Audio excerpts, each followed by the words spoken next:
Nasa third alarm na ang Marikina River dahil sa malakas na ulan na dulot ng habagat.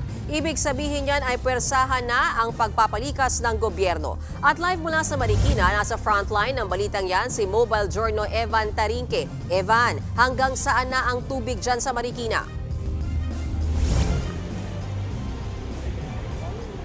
Mayan, pasado alas 10 kanina nang pumatak sa 18 meters yung taas ng level ng tubig dito sa Marikina River. Ibig sabihin, nasa third alarm na ito. At i-implement na ang forced evacuation sa mga nakatira. Sa mga nakatira malapit sa ilog ng Marikina.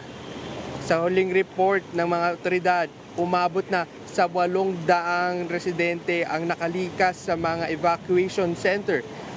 Nasa 36 na evacuation sites ang bukas dito ngayon sa Marikina. Pero may ilang mga residente na dito muna dumiretso sa Marikina para malaman at ma-monitor nila kung uuwi pa ba sila sa kanilang mga bahay o rekta evacuation center na. Ang Marikina kasi ang catch basin ng mga tubig galing sa kabundukan sa Rizal. Kaya kailangan talagang alerto rito magdamag dahil sa pagbaha. Mag-alas 12:30 kaninang tanghali nang unang tumunog ang warning siren dito sa Marikina River. Matapos umapaw ang tubig sa 15 meters. Dalayan ng walang humpay na ulan dahil sa habagat.